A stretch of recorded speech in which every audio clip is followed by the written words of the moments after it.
Hello friends और my dear juniors, है ना। हम लोग क्या स्टार्ट किए थे भाई, the fundamental unit of life start किए थे, जिसमें हम लोगों ने पिछले लेक्चर में ये देखा कि जो है डिफ्यूज़न और ऑस्मोसिस होता क्या है। डिफ्यूज़न और ऑस्मोसिस को एकदम अलग अलग कर करके मैंने एकदम ही अच्छे तरीके से डिफ्रेंशिएट करके पढ़ाया था, है ना। डिफ्यूजन में क्या होता है, एक बार फिर से रिवाइज करा देता हूँ, उसके बाद आगे बढ़ेंगे। तो डिफ्यूजन में क्या होता है, कोई भी सबस्टांस का मूवमेंट हो गया, जैसे गैस हो गया या फिर कोई भी सबस्टांस हो गया, उसका मूवमेंट जो है वो हायर कंसंट्रेशन से लोअर कंसंट्रेशन की तरफ होता है। तो उसको हम लोग क्या बोलते हैं, that is diffusion. And that movement of substance is through a semi permeable membrane, है ना। और इसी मूवमेंट को भी हम लोग क्या बोलते हैं, ऑस्मोसिस बोलते हैं। बट वो वाटर का मूवमेंट होता है, the movement of water from its higher concentration to its lower concentration through a semi-permeable membrane is said to be a osmosis, है ना, process of osmosis। बस यही था। और इसमें हम लोगों ने और क्या बातें की थी भाई, हाइपरटोनिक, आइसोटोनिक और हाइपोटोनिक सॉल्यूशन में रखने से सेल में आखिर फ़र्क क्या पड़ेगा। तो इन सभी चीज़ों को क्या कर लेना, अच्छे से रिवाइज कर लेना। और मैंने बहुत ही आसान तरीके से बताया हुआ था, उससे आसान भाई कहीं मिलेगा नहीं, ठीक है। तो अब जो है हम लोग क्या पढ़ रहे थे भाई, कुछ सेल के कंपोनेंट्स पढ़ रहे थे, है ना। मतलब क्या है कि पहले हमारे पास क्या था, एक तो हमारे पास पहले बना हुआ था सेल, है ना। ये हमारे पास क्या था, सेल था। अब उस सेल के कुछ कंपोनेंट्स थे, जिसमें सबसे पहला हम लोगों ने पढ़ा था भाई प्लाज्मा मेम्ब्रेन, है ना। सबसे पहला अपन लोगों ने क्या पढ़ा था भाई, प्लाज्मा मेम्ब्रेन। ये पीएम का मतलब हमारे पास प्राइम मिनिस्टर नहीं, प्लाज्मा मेम्ब्रेन है, ठीक है। और दूसरा हम लोग और अब अपन लोग क्या दूसरा क्या पढ़ने वाले हैं, अब हम लोग दूसरा जो कंपोनेंट है वो हम लोग क्या पढ़ने वाले हैं, दैट इज सेल वॉल पढ़ने वाले हैं। यहाँ पे टॉपिक लगा भी हुआ है कि सेल वॉल पढ़ेंगे, ठीक है। अब जो सेल वॉल होता है वो आखिर होता क्या है, तो इसमें बोल क्या रहा है कि plant cells in addition to the plasma membrane, क्या उसके एडिशन में, है ना, प्लाज्मा मेम्ब्रेन के अलावा भी have another rigid outer covering called the cell wall. यानी कि ये कहना क्या चाह रहा है कि जैसे अपन ने एक सेल बनाया था, तो ये सेल है ना, तो इसका ये जो आउटर कवरिंग दिख रहा था, ये हमारे पास क्या है, ये तो प्लाज्मा मेम्ब्रेन है। बट इस प्लाज्मा मेम्ब्रेन के अलावा भी, इसके अलावा भी प्लांट सेल में, है ना, स्पेशली हमारे पास क्या होता है, प्लांट सेल में एक और लेयर होता है इसके बाहर, है ना। ये हमारे पास क्या हो रहा है, एक और लेयर बना रहे हैं इसके प्लाज्मा मेम्ब्रेन के बाहर होता है, जिसको अपन क्या नाम देते हैं भाई, उसको हम लोग नाम देते हैं सेल वॉल देते हैं इसको नाम, ठीक है। तो ये हमारे पास क्या हो गया, सेल वॉल हो गया। The cell wall lies outside the plasma membrane, वही अपन ने बाहर ही बनाया हुआ है, ठीक है। ये किधर की तरफ लाई करता है भाई, प्लाज्मा मेम्ब्रेन के बाहर की तरफ, ठीक है। The plant cell wall is mainly composed of cellulose. अब ये सेल वॉल जो है वो किसका बना हुआ रहता है भाई, बना हुआ रहता है सेल्यूलोज का। अब ये सेल्यूलोज क्या होता है, तो सेल्यूलोज आगे फर्दर लिखा हुआ है कि cellulose is a complex substance. अब ये कॉम्प्लेक्स सबस्टांस है और जो कि एक क्या करता है, structural strength to plants provide करता है। अब ये स्ट्रक्चरल स्ट्रेंथ का मतलब क्या है, जैसे हम लोग क्या कर लेते हैं, अपना ही शरीर ले लेते हैं ना, ये अपना ही बॉडी मान लेते हैं कि ये अपना मान लेते हैं, एक छोटकू सा बॉडी बना लेते हैं। ये हमारे पास क्या हो गया भाई, हाथ पैर हो गया, ठीक है। तो इसमें हमारे पास क्या होता है, बोन्स होते हैं। बोन्स जो कि क्या करते हैं, अपने शरीर को बना करके रखते हैं उसके प्रॉपर पोस्चर में, है ना। कहीं भी आने जाने, मतलब किधर की तरफ भी डिफॉर्म नहीं होने देते हैं, अपने पोजीशन में क्या करना है, इंटैक्ट करके रखे रहते हैं ना। अगर खड़े हैं तो वो बोन्स हमारे पास खड़े होने में, पोजीशन बनाने में मदद करते हैं। वैसे ही हमारे पास क्या होता है कि ये जो सेल वॉल होता है ना, सेल वॉल भी एक प्रॉपर स्ट्रक्चर प्रोवाइड करने में मदद करता है। अगर ये, अब सेल वॉल तो केवल और केवल प्लांट सेल में अभी तक हम लोगों ने पढ़ा है ना, एनिमल सेल में सेल वॉल नहीं होता है, ठीक है। ये बात याद रख लेना है, ठीक। तो ये जो सेल वॉल है वो हमारे पास क्या करता है, इसको होल्ड करके रख लेता है प्लाज्मा मेम्ब्रेन को, ताकि ये हमारे पास क्या करे, डिफॉर्म ना हो ये सेल का शेप, ठीक है। वही है स्ट्रक्चरल स्ट्रेंथ प्रोवाइड कर रहा है। अब क्या बोल रहा है आगे, when a living plant cell loses water through osmosis. अब ये ऑस्मोसिस क्या होता है, ये तो अपन ने बता दिया है। देयर इज श्रिंकेज और contraction of the content of the cell away from the cell wall. ये कहना क्या चाह रहा है कि जब भी हमारे पास क्या हो रहा है, यानी कि ये है, मान लेते हैं ये अपना सेल है। अब सेल अगर हमारे पास ये लूज करेगा पानी, है ना, सेल अगर हमारे पास क्या करेगा, लूज़ करेगा पानी, ये हमारे पास क्या है, वाटर, ये लूज़ करेगा, तो ये आउटर में हमारे पास क्या है, आउटर में हमारे पास सेल वॉल का कवरिंग है ना, ये तो हमारे पास क्या है, this one is cell wall का कवरिंग है प्लाज्मा मेम्ब्रेन के बाहर। अब ये क्या करेगा, अगर ये पानी छोड़ेगा है ना, पानी निकालेगा बाहर, तो प्लाज्मा मेम्ब्रेन जो होगा वो हमारे पास अंदर की तरफ आने लगेगा है ना। ये प्लाज्मा मेम्ब्रेन जो होगा वो अंदर की तरफ, क्योंकि सेल जो होगा वो हमारे पास श्रिंक करेगा ना, पानी तो अब हमारे पास निकल चुका है, तो ये क्या होगा कि ये कुछ हमारे पास ऐसा शेप का हो जाएगा, ठीक है, ये हमारे पास कुछ ऐसा शेप का हो जाता है, मान लेते हैं, अभी ऐसा ही मान लेते हैं, ये हमारे पास क्या होगा, this one is cell wall. तो अब क्या हो गया, इस स्टेट को अपन क्या बोलते हैं, क्योंकि उस सेल से सारा पानी निकल चुका है ना, तो उसको हम लोग क्या बोलते हैं, this phenomena is known as plasmolysis, है ना। अब ऐसा कौन से सॉल्यूशन में होता है, हाइपरटोनिक, हाइपोटोनिक या आइसोटोनिक, ये वाला आंसर जो है कमेंट सेक्शन में बताना तुम लोग, ठीक है। अब क्या बोल रहे हैं, we can observe this phenomena by performing the following activity. अब एक्टिविटी तो भाई तुम लोग पढ़ लेना है ना, एक्टिविटी अगर समझ में नहीं आएगा तो फिर बताना। मूविंग टू द नेक्स्ट, क्या लिखा है आगे, रुको, ओके। अब हमारे पास क्या बोल रहा है कि what we do infer from this activity. अब ये जो एक्टिविटी ऊपर आप लोग पढ़े होंगे उसमें से क्या मिला है कि it appears that only living cells and not dead cells are able to absorb water by osmosis. मतलब कि क्या हो रहा है कि केवल और केवल लिविंग सेल ही हमारे पास, लिविंग सेल के अंदर ही ऑस्मोसिस होता है, डेड सेल्स में नहीं होता है ऑस्मोसिस, है ना। लिविंग सेल, अब लिविंग सेल तो हमारे पास सेल वाला कंटेंट है, ठीक है। सेल वॉल तो मैंने बताया हुआ था कि सेल वॉल हमारे पास क्या होता है भाई, डेड होता है, ठीक है, ओके। यानी कि वो जो सेल वॉल है वो हमारे पास एब्जॉर्ब नहीं करेगा पानी को, इसीलिए तो हमारे पास यहाँ पे प्लाज्मोलिसिस हुआ था, तो इसमें सेल के अंदर पानी घुसा था, ना कि सेल वॉल में, है ना, ठीक है। सेल वॉल के अंदर घुसता तो सेल वॉल हमारे पास और मोटा हो जाता है ना, ठीक है। अब क्या है cell wall permit the cell of plant, cell wall क्या कर रहा है, परमिट करता है cells of plants, fungi and bacteria to withstand very dilute, यानी कि hypotonic external media without bursting.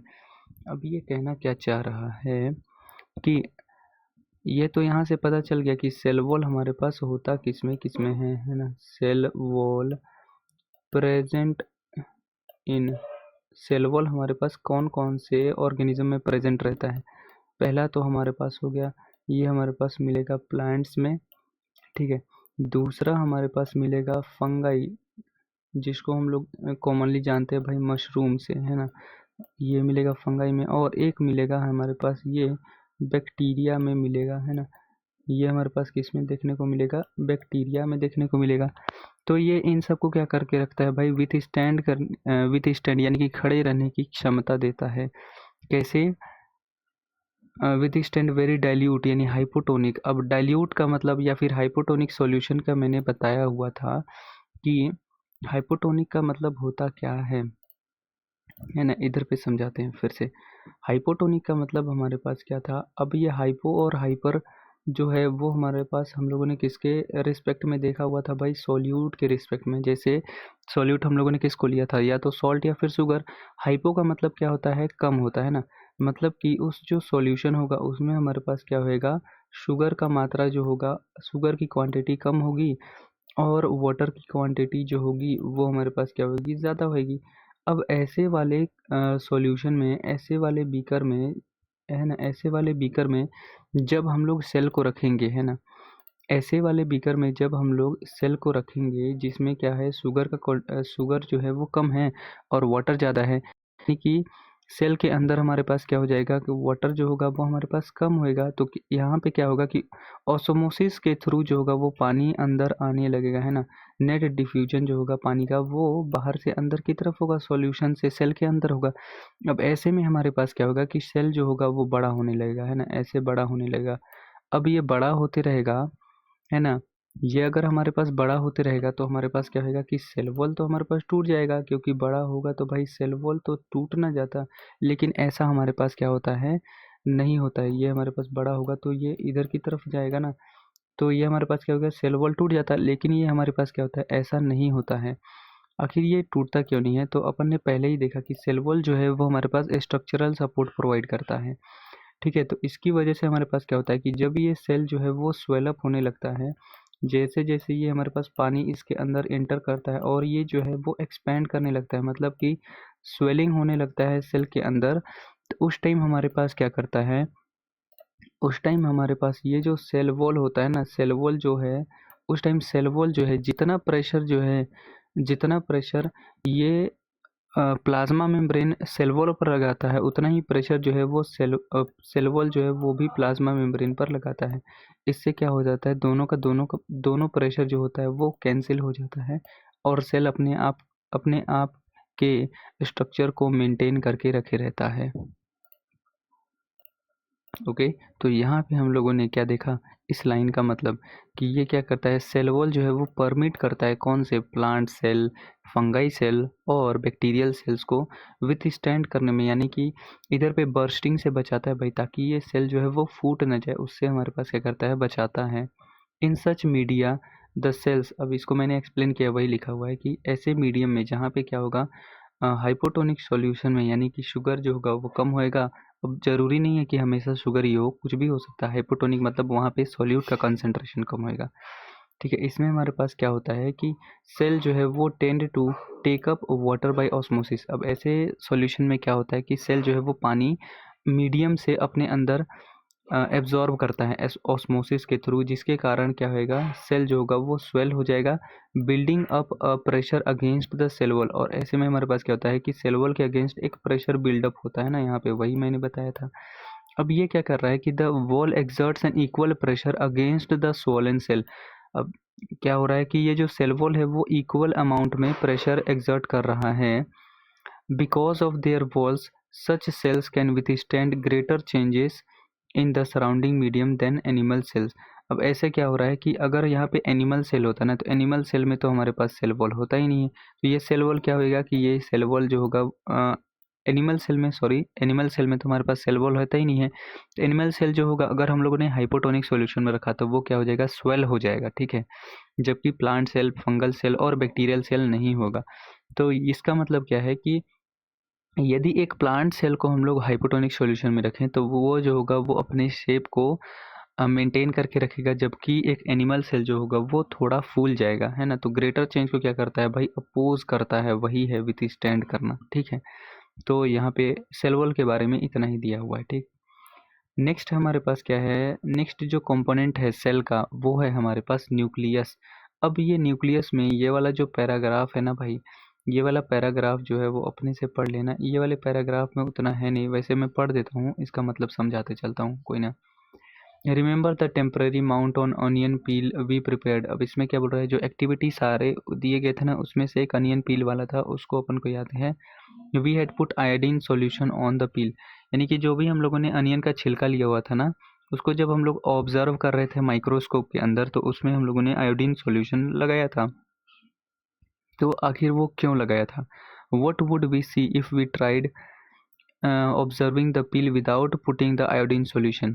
अब ये कहना क्या चाह रहा है कि आखिर हम लोग देखते क्या यदि उस पर विदाउट आयोडीन सॉल्यूशन डाले, उसको ऑब्जर्व करते, try it and see what the difference is. अब इसको क्या बोल रहा है कि पहले उसमें ऑब्जर्व करने के लिए पहले आयोडीन सॉल्यूशन को उस पील के अंदर डाल करके ऑब्जर्व करना, और दूसरी बात विदाउट आयोडीन सॉल्यूशन ऐसा ट्राई करना, ठीक है। Further when we put iodine solution on the peel, अब और क्या बोल रहा है कि अगर हम लोग आयोडीन सॉल्यूशन को पील के अंदर पुट करते हैं, did each cell get an evenly coloured, क्या सारे के सारे सेल जो होंगे वो इवनली कलर्ड हुए हैं। इसका आंसर क्या होगा, ऑब्जर्वेशन करने से मिल जाएगा, मतलब माइक्रोस्कोप के अंदर अगर हम लोग इसको ऑब्जर्व करें तो। According to their chemical compositions different regions of cells get coloured differentially. मतलब क्या बोल रहा है कि अगर हम लोगों ने आयोडीन सॉल्यूशन रखा तो आयोडीन सॉल्यूशन के कारण क्या होगा, सेल जो होगा वो कलर्ड हो जाएगा, है ना। सेल जो होगा वो हमारे पास क्या करेगा, कलर करेगा। अब क्या होगा कि कहीं कहीं पे हमारे पास क्या होगा, अलग कलर आएगा, मान लेते हैं इधर पे ये कलर आया है, तो कहीं पे और कलर आएगा, कुछ कलर आएगा, और कहीं पे कुछ और कलर आएगा, ठीक है। यानी कि हर जगह जो होगा वो सेल का अलग अलग कलर आ रहा है, अलग अलग कलर नहीं, मतलब जो अमाउंट ऑफ कलर जो वो लिया है आयोडीन सॉल्यूशन से, आयोडीन सॉल्यूशन तो भाई अब एक ही कलर का होगा ना, बस यहाँ पे मैंने अलग अलग कलर इसलिए दिखाया गया कि अमाउंट ऑफ जो कलरेशन होगा वो अलग अलग होगा। मतलब यहाँ पे कहीं डार्क ज़्यादा हो जाएगा, कहीं पे थोड़ा कम डार्क, और कहीं पे इन दोनों से भी थोड़ा सा और अलग टाइप का रहेगा।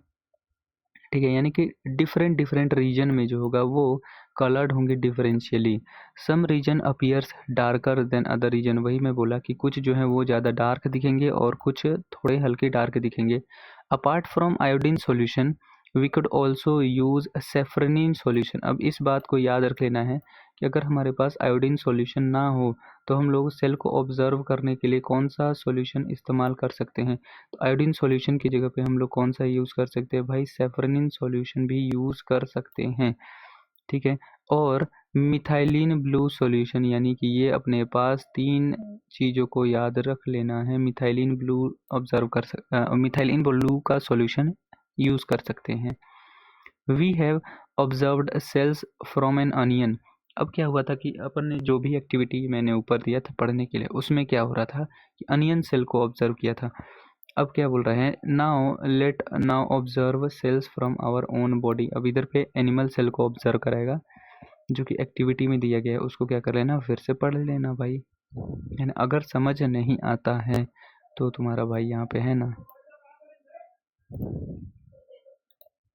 अब ये कहना क्या चाह रहा है कि the nucleus has a double layered covering called nuclear membrane. यानी कि न्यूक्लियस के पास क्या होता है, एक डबल लेयर्ड उसका कवरिंग होता है, जिसको हम लोग क्या बोलते हैं, न्यूक्लियर मेम्ब्रेन बोलते हैं। The nuclear membrane has pores which allow the transfer of material from inside to inside the nucleus to its outside, that is to the cytoplasm. अब ये साइटोप्लाज्म क्या होता है, ये अगले वाले आने वाले सेक्शंस में हम लोग क्या करेंगे, पढ़ेंगे। तो ये कहना क्या चाह रहा है कि अगर इसको मैं एक्सप्लेन करूँ तो ये हमारे पास क्या है, ये मान लेते हैं लेट से कि एक सेल है और सेल के अंदर ये हमारे पास क्या है, एक न्यूक्लियस है। सॉरी रुको, ये हमारे पास क्या है, सेल के अंदर एक न्यूक्लियस है। इसका हम लोग क्या कर देते हैं, न्यूक्लियस को थोड़ा सा बड़ा बना देते हैं। ये हमारे पास क्या है, एक न्यूक्लियस है। ठीक है, शायद कलर विजिबल हो, अगर विजिबल नहीं है तो थोड़ा सा डार्क कलर ले लेते हैं, ये वाला तो विजिबल होगा। ठीक है, ये हमारे पास क्या है, उस सेल का न्यूक्लियस है। अब इस न्यूक्लियस के अराउंड हमारे पास क्या होता है, दो लेयर में इसके वॉल होते हैं। ये एक, सॉरी रुको थोड़ा कुछ ज़्यादा हो गया, रुको रुको रुको, बड़ा ही सेल बना देता हूँ। ठीक है, अपन क्या करते हैं, बड़ा सा सेल बनाते हैं। ये एक हमारे पास क्या हो गया, ये एक हमारे पास एक सेल हो गया, और इसके अंदर जो है ये छोटा सा अपना न्यूक्लियस, न्यूक्लियस जो है वो छोटा सा ही रहता है। ठीक है, ये अपना हो गया न्यूक्लियस, और इसके अराउंड हमारे पास क्या होते हैं, दो लेयर में सेल वॉल होते हैं। दो लेयर में अपने पास क्या होते हैं, वॉल होते हैं, डबल मेम्ब्रेन लेयर होता है। क्या बोल रहा है, डबल लेयर्ड कवरिंग होता है ना इसका। हाँ, तो इसका ये हमारे पास क्या हो गया भाई, दो लेयर हो गया इसका कवरिंग का। और इस कवरिंग में क्या होते हैं, कहीं कहीं पे पोर्स रहते हैं। अब पोर रहने के लिए अपन क्या करना पड़ेगा, इधर पे ड्रॉ ही करना पड़ेगा तभी जो है, नहीं तो ये मिट जाएगा। ठीक है, इधर पे क्या होता है, कहीं कहीं पे ड्रॉ, कहीं कहीं पे छेद होते हैं, तो यानी कि यहाँ पे एक पोर बना देते हैं, यहाँ पे एक पोर बना देते हैं। यहाँ पे पोर का मतलब होता है हमारे पास स्पेस, है ना, छेद होता है, जिसकी मदद से हमारे पास क्या होता है, जिसकी मदद से जो न्यूक्लियस के अंदर सबस्टांस है उसका मूवमेंट होता है। न्यूक्लियस के अंदर से साइटोप्लाज्म में, है ना, ये यहाँ से यहाँ की तरफ आएगा, और जो भी सबस्टांस न्यूक्लियस के अंदर होते हैं वो बाहर की तरफ आ सकते हैं इन्हीं पोर्स के थ्रू। अब इन पोर्स के थ्रू ये हमारे पास किधर पे आते हैं, इधर की तरफ आते हैं, जो सेल वॉल नहीं, प्लाज्मा मेम्ब्रेन के अंदर है और न्यूक्लियर मेम्ब्रेन के बाहर। इसको हम लोग क्या बोल रहे हैं, साइटोप्लाज्म, है ना। इसको अपन क्या बोल रहे हैं, साइटोप्लाज्म बोल रहे हैं, है ना। अब ये साइटोप्लाज्म को डिटेल में हम लोग आने वाले लेक्चर्स में पढ़ेंगे। ठीक है, इधर पे क्या बोल रहा है, द न्यूक्लियस कंटेन्स क्रोमोसोम। अब इस न्यूक्लियस के अंदर हमारे पास क्या होता है, क्रोमोसोम्स होते हैं, which are visible as rod shaped structure. इस न्यूक्लियस के अंदर हमारे पास क्या होते हैं, क्रोमोसोम्स होते हैं, क्रोमोसोम जो कि हमारे पास किधर कैसे दिखाई देते हैं, रॉड शेप्ड स्ट्रक्चर्स दिखाई देते हैं, only when the cell is about to divide. अब ये क्या बोल रहा है कि रॉड शेप्ड में तभी दिखाई देंगे जब हमारे पास सेल जो होगा वो डिवाइड करने लगेगा। अपन ने पहले लेक्चर में बताया था कि जब सेल डिवाइड करता है तो वो सेल हमारे पास क्या होगा, एक से दो हो जाएगा, है ना। यानी कि जब ये सेल डिवाइड करने वाला रहेगा तभी हमारे पास उस सेल के न्यूक्लियस के अंदर जो क्रोमोसोम है वो हमारे पास रॉड शेप में दिखाई देखने को मिलेगा, वरना रॉड शेप्ड में नहीं, कोई और शेप में होगा। ठीक है, नेक्स्ट है chromosomes contain information for inheritance of character from parents to the next generation in the form of DNA। यानी कि ये कहना क्या चाह रहा है कि मान लेते हैं ये अपना एक क्रोमोसोम है, ये रॉड शेप्ड वाला ही अभी बता रहा हूँ ना, ये हमारे पास क्या है, एक क्रोमोसोम है। तो क्रोमोसोम्स के अंदर हमारे पास क्या होंगे, कुछ इन्फॉर्मेशन, मान लेते हैं यहाँ पे हमारे पास कुछ इन्फॉर्मेशन है ना, यहाँ पे हमारे पास कुछ अलग इन्फॉर्मेशन है, और इधर पे हमारे पास क्या है, इधर पे कुछ हमारे पास अलग इन्फॉर्मेशन है। तो ये सारे इन्फॉर्मेशंस होते हैं जिसको हमारे पास क्या होगा, एक जनरेशन से दूसरे जनरेशन, मतलब जनरेशन क्या होता है कि पेरेंट से प्रोजेनी में, है ना, ये हमारे पास क्या होंगे, पेरेंट से प्रोजेनी के अंदर, मतलब पेरेंट से बच्चों लोग के अंदर जो है वो हमारे पास ये ट्रांसफ़र होता है। किस फॉर्म में होता है भाई, in the form of DNA. अब ये डीएनए का फुल फॉर्म याद रख लेना पड़ेगा, that is deoxy ribo nucleic acid molecules के फॉर्म में हमारे पास होता है। ठीक है, इनहेरिटेंस ऑफ कैरेक्टर मतलब कि जो हमारे पास पेरेंट्स से प्रोजेनी में आ रहे हैं उसको अपन क्या बोलते हैं, दैट इज इनहेरिटेंस बोलते हैं। ठीक है, chromosomes are composed of DNA and protein. अब ये जो क्रोमोसोम बनाए थे ना अपन ने रॉड शेप्ड का, ये हमारे पास किसके बने हुए हैं भाई, डीएनए और प्रोटीन के बने हुए हैं। डीएनए और प्रोटीन को मिला दें तो क्रोमोसोम बनेगा।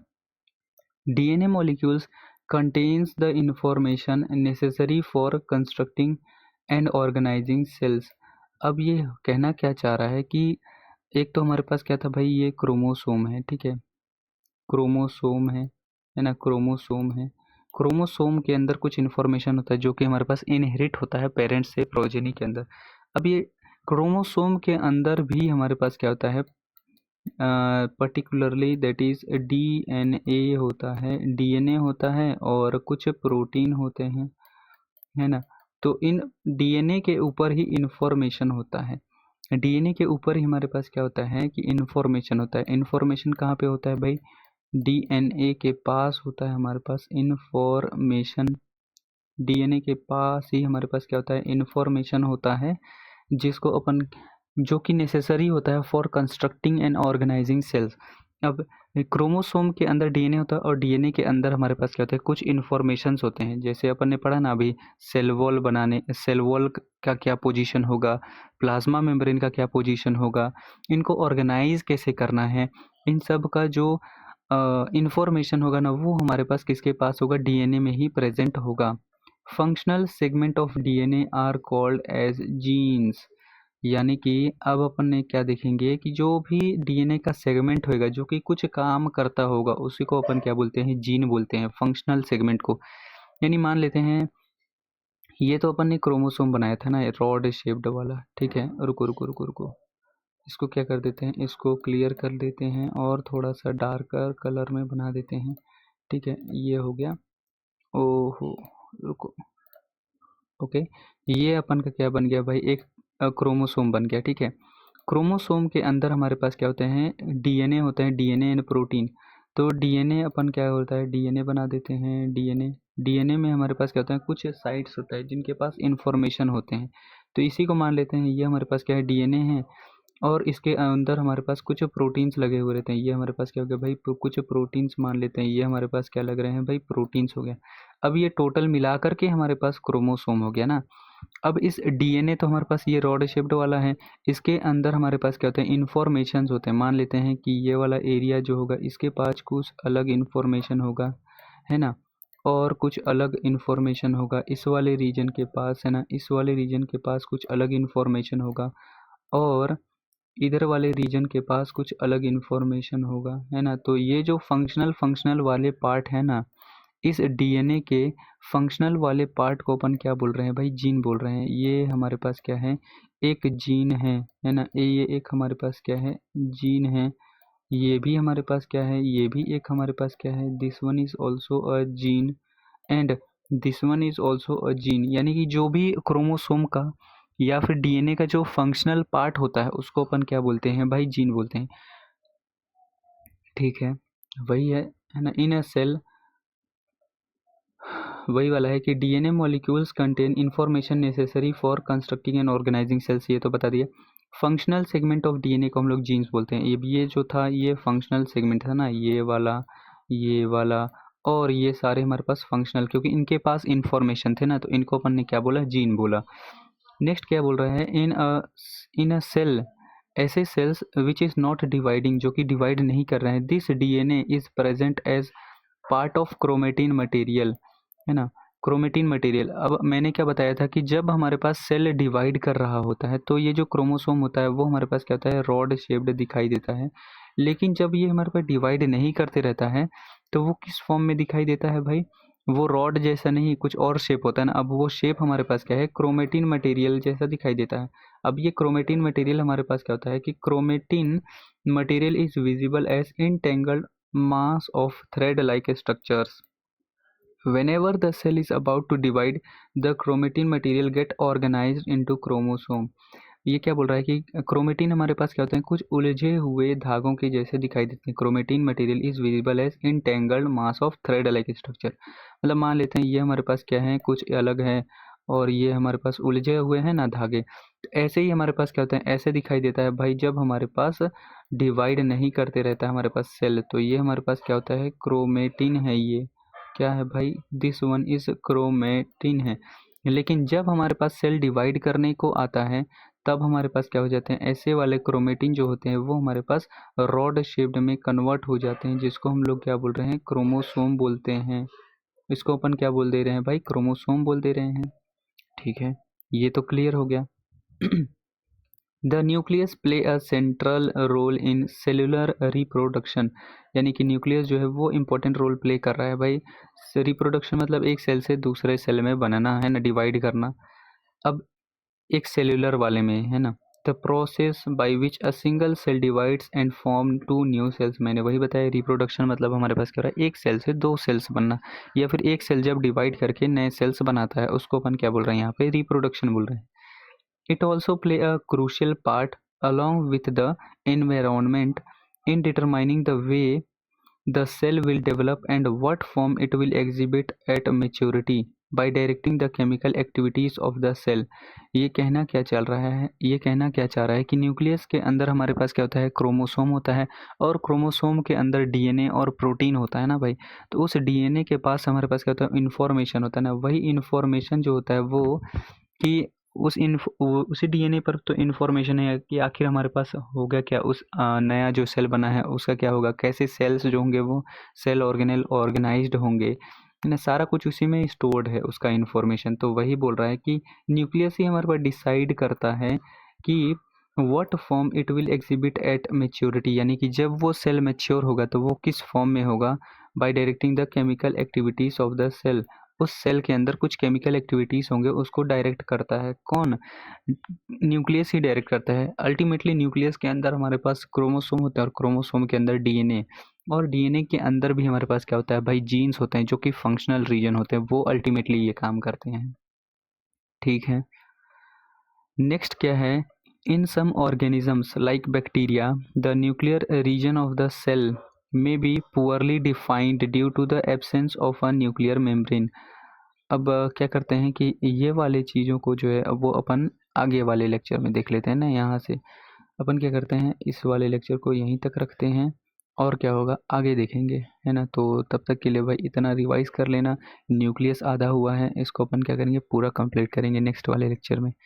तो वीडियो अगर अच्छा लगा होगा तो लाइक कर देना, चैनल को सब्सक्राइब कर देना और कमेंट करते जाना आखिर कैसा बना है भाई। और डोंट फॉरगेट टू स्टडी, है ना, कीप लर्निंग, इंजॉय करते रहो भाई, बस और कुछ नहीं चाहिए। और कोई परेशानी होगा तो बस बता देना। Okay, thanks for watching.